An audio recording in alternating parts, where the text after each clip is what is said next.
UK की एक संस्था ने दावा किया कि कोरोना में मास्क लगाने का कुछ खास फायदा नहीं है। जिस संस्था ने यह दावा किया उसका नाम कोक्रेन है और यह संस्था स्वास्थ्य मामलों पर रिसर्च करती है। इस संस्था ने यह दावा करीब 2 साल की रिसर्च के बाद किया और नतीजा निकाला कि कोरोना में मास्क लगाना बेकार है, या यूं कहें कि मास्क लगाने का कोई फायदा ही नहीं होता।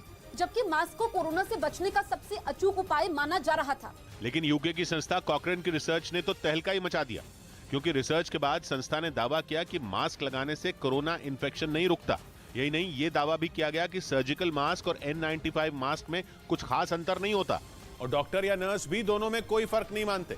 जबकि ऐसे कई दावे सामने आए थे जिनमें कहा गया था कि सर्जिकल मास्क से कोरोना वायरस को फैलने से रोका जा सकता है।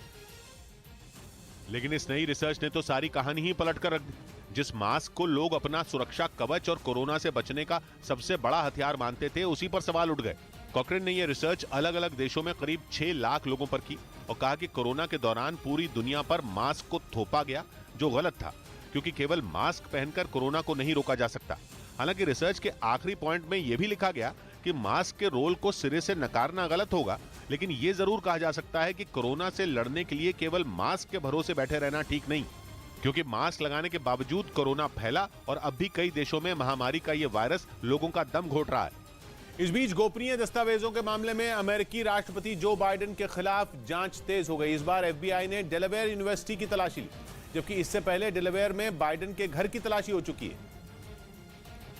जिसके बाद FBI की टीम डेलावेयर यूनिवर्सिटी पहुंच गई और अमेरिकी मीडिया ने दावा किया कि यह सब बाइडेन की लीगल टीम की सहमति और सहयोग से हुआ।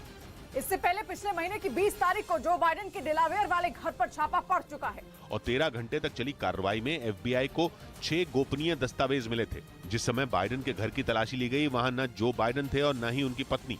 हालांकि बाद में व्हाइट हाउस ने खुद FBI की रेड का लेखा जोखा मीडिया को दिया और बताया था कि बाइडेन के घर से कुछ दस्तावेज मिले हैं, लेकिन बाइडेन ने उनके बारे में कोई भी जानकारी होने से मना कर दिया। लेकिन अमेरिकी मीडिया के एक धड़े ने दावा किया कि बाइडेन के घर और दफ्तर से 8 साल पुरानी फाइलों के 20 सेट मिले थे, जिनमें 10 फाइलों के सेट में यूक्रेन, ईरान और ब्रिटेन से जुड़ी कुछ खुफिया जानकारियां हैं। हालांकि ये सभी फाइलें तब की हैं जब बाइडेन अमेरिका के उपराष्ट्रपति थे।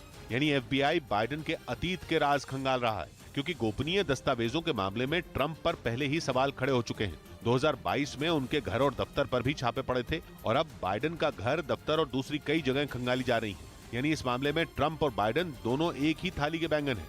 हालांकि बाइडेन ये साफ कर चुके हैं कि उन्हें FBI की कार्रवाई से कोई फर्क नहीं पड़ता, क्योंकि उन्होंने कुछ गलत नहीं किया है। लेकिन ट्रंप ने इस मौके का खूब फायदा उठाया और बाइडेन की घेरेबंदी शुरू कर दी, क्योंकि बाइडेन के घर और दफ्तर से 1-2 नहीं 20 गोपनीय दस्तावेज मिले हैं, जिसकी वजह से ट्रंप को मौका मिल गया, क्योंकि बाइडेन पर गोपनीय दस्तावेजों के रखरखाव में लापरवाही बरतने का आरोप लगा और उनके घर और दफ्तर के बाद डेलावेयर यूनिवर्सिटी में 2 जगहों पर छापे पड़े। हालांकि तलाशी किस किस विभाग में हुई ये नहीं पता, लेकिन पिछले कुछ महीनों से अमेरिका के राष्ट्रपति के खिलाफ चल रही ये जांच उनके गले की हड्डी बन सकती है, क्योंकि ट्रंप की कुर्सी जाने की कुछ बड़ी वजहों में गोपनीय दस्तावेजों का मामला भी शामिल था।